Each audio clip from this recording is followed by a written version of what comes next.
Thanks for joining us for another episode of the Real Health Podcast. Today we're gonna talk about something called photobiomodulation. So this is going to be a two-part series. Today we're going to help you understand a little bit about light energy, which is kind of a big thing nowadays. People are using these red light towers. So we're going to talk about, hey, are they worth it? Should I be investing in this? Should I be doing this? And then we're also going to be, next episode, talking about how to enhance photobiomodulation, or how to enhance light energy's effects on our body. So that's really how we're going to break it down today.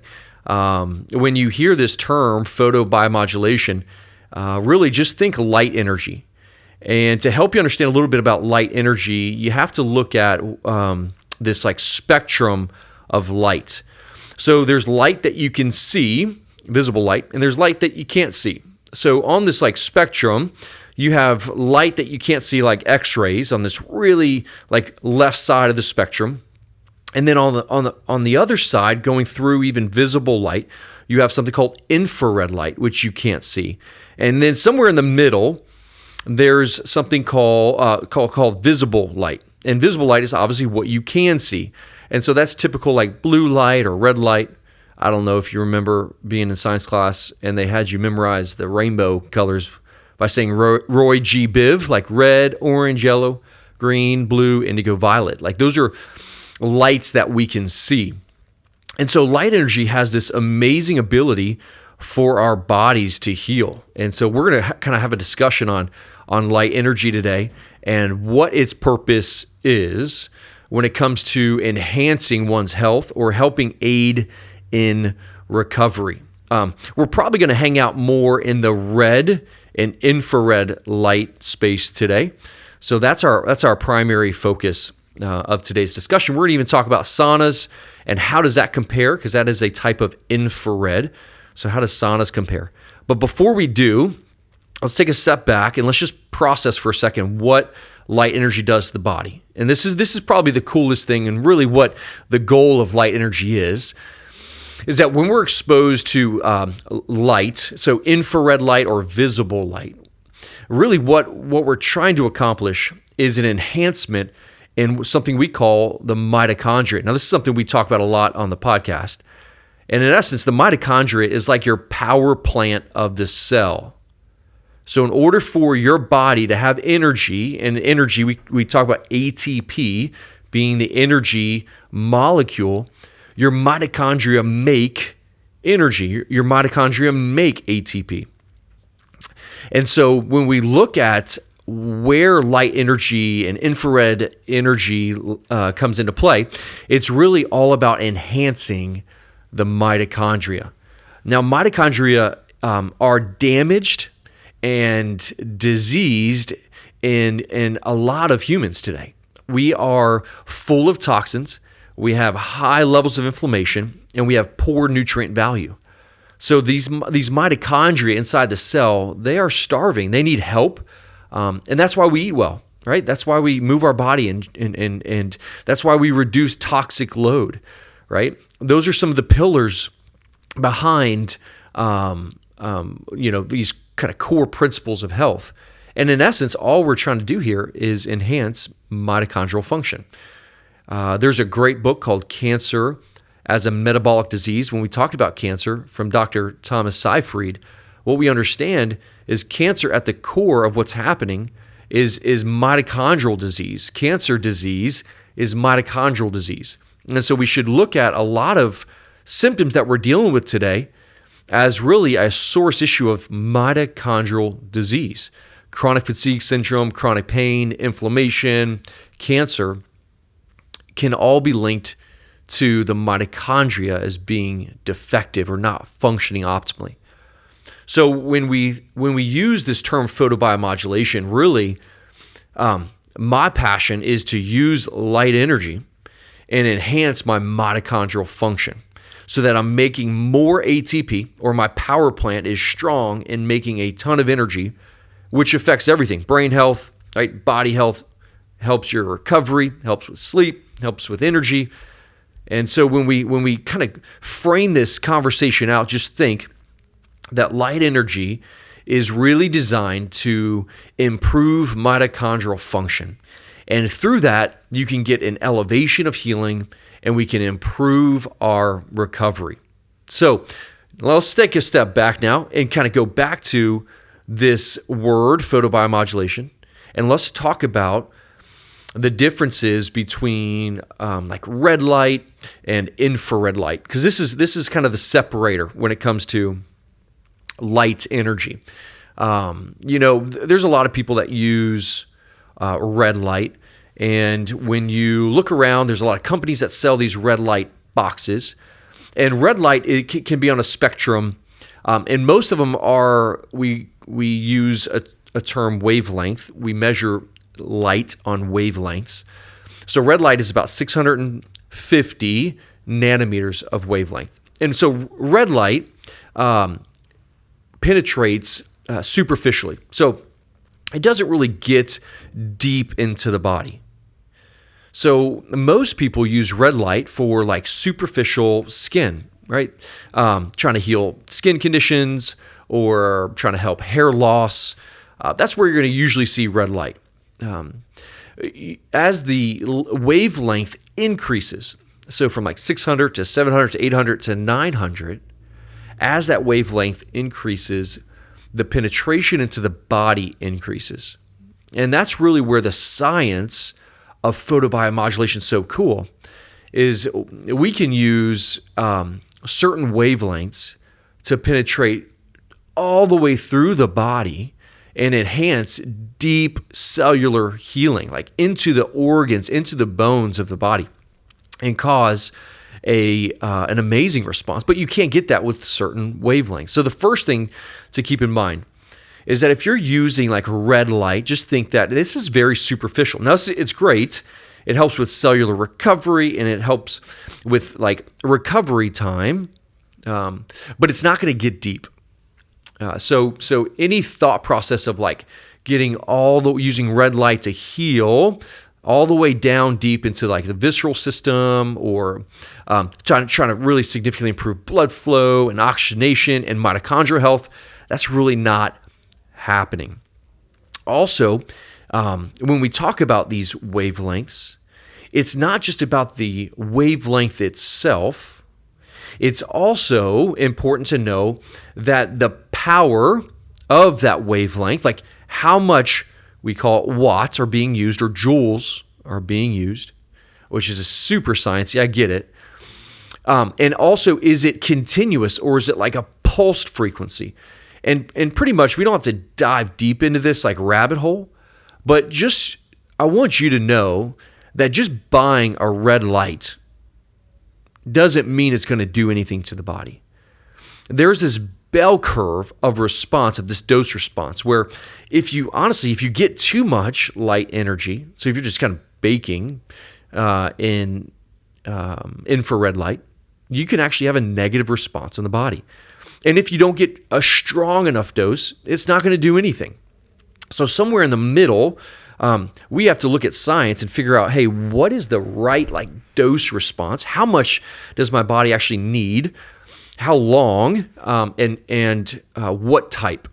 And you have to answer those questions before you just start throwing light energy on your body, because you may not be getting any response, or you may be doing damage. You may be pushing out too much light energy. So going back in this discussion of like red light and infrared light, we also, outside of like red light boxes, we hear a lot of conversation. I'm a big fan of like saunas, right?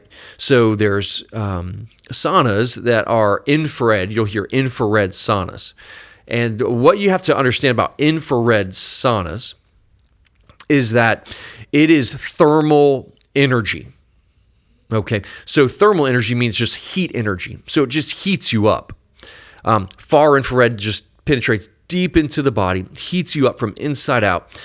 And this type of infrared is great for like detoxification support and sweating, because again, it's thermal energy. So saunas are fantastic to help your body heat up and in essence go through detoxification and sweat.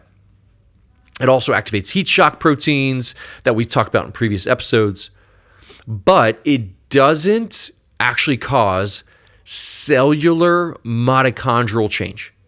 So we're not getting these deep cellular changes. We're really just heating our body up. And then if you look at the sun, which is a type of thermal energy, that's going to emit something called UVA or UVB light energy, and that can be actually destructive to our body, but it also can be beneficial, helping vitamin D. And so when we're like processing this like red light versus sauna and even sun, they all have beneficial responses. But where do we like have this? Where do we invest our time and our energy to get the best bang for our buck? Because for me, if I'm really trying to improve my health, I know at the core of my health, the mitochondria are the most important part of the cell to keep healthy.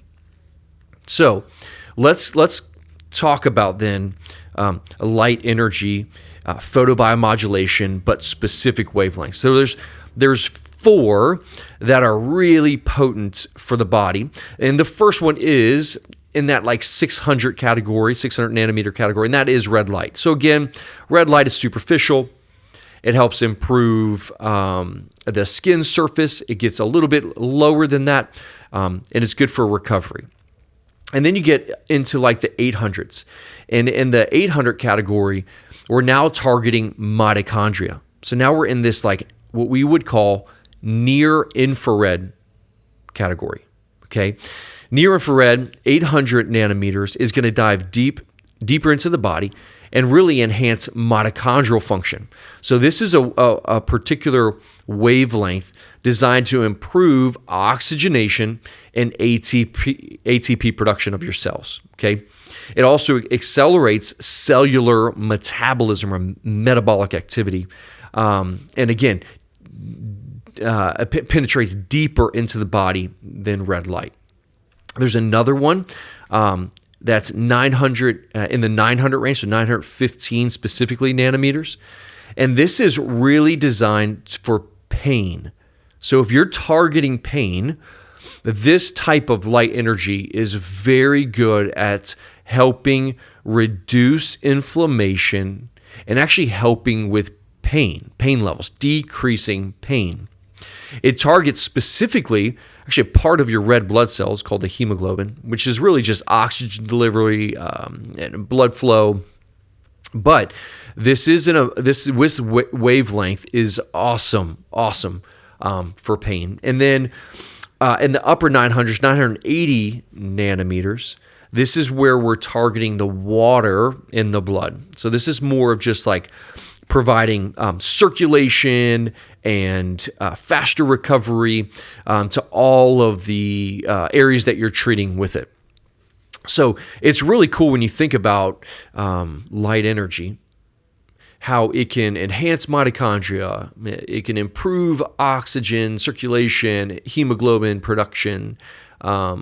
We can get pain relief. We can get improved recovery time. And the thing about it, when you're looking at using light energy, whether it's from a sauna, whether it's from a red light device, or whether it's from a practitioner who has a type of like medical laser or what we call a light energy system, then you can target, a specific area of your body. There's next week we'll dive in a little bit deeper, and we'll talk about how we can enhance light energy's effects using something called methylene blue, which is a super fascinating compound that I take on a daily basis. So we're going to talk about methylene blue. You may have seen it with people, blue tongues and that are like, biohackers. So we'll dive into some detail with that. But kind of stepping back into this conversation with light energy, it's important to keep in mind that just buying a red light device may not be actually doing anything for your body. It may not be enough dosing. It may not be actually doing anything for what your goal is. Like if you're trying to heal deep and improve mitochondrial function and reduce pain and inflammation, that red light's probably not going to do that for you. And so just being mindful that when you're looking in this billion-dollar industry, this wellness industry, and you're trying to figure out, hey, what do I do here? What devices should I buy, and how do I enhance my sleep and recovery and saunas and cold plunges? There are companies that are marketing, putting millions of dollars into marketing to get you to buy their products.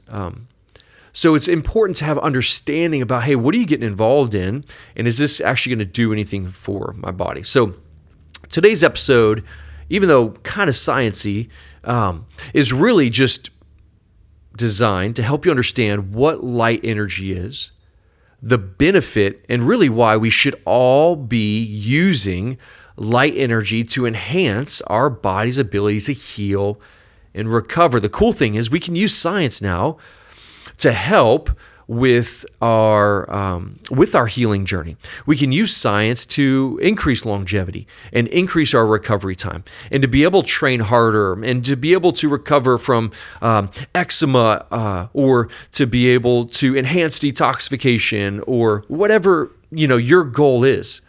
So what we use at our office, and so I've been doing a sauna for, I can't even remember how many years, over a decade. I've been in a sauna practically every day.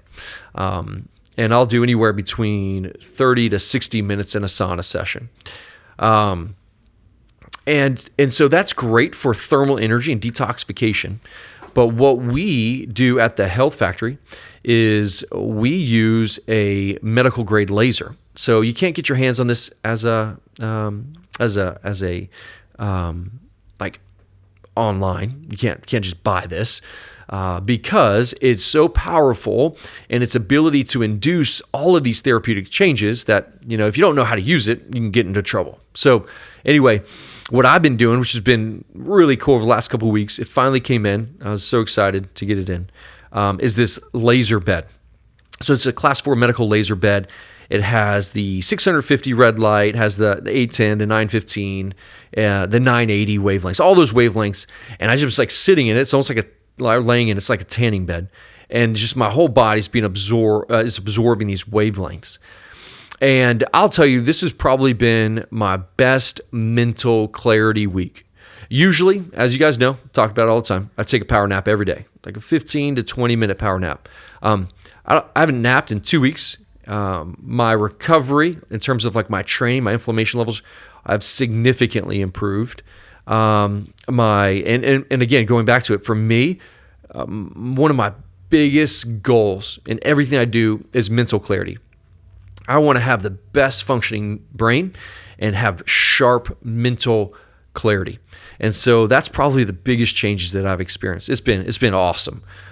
We use a company called Summus Laser, which specializes in medical lasers. But it's been really cool experience. So I know you guys listen from all over the world, and so if you have a practitioner in your area that has a medical laser, and you have an injury, let's just say you have an injury, nagging injury you're trying to heal, this is awesome for chronic tendonitis issues or chronic pain issues. Or if you're trying to get a full body dose exposure, you can do it over your digestive system to reduce inflammation. You can do it like dentists are using it to help heal different conditions of the mouth, even to help post-dental surgeries. So anyway, it's cool research. Next week, we're going to talk about methylene blue, which is super fascinating. You can do it. You can take methylene blue without even doing any type of light energy modality. But next week, we're going to dive into detail about methylene blue, the crazy benefits, how it was the first prescription drug ever, but how it's used today, just off the shelf. It's used today to enhance your body's ability to heal and really to enhance mitochondrial function. So thanks again for listening to the Real Health Podcast.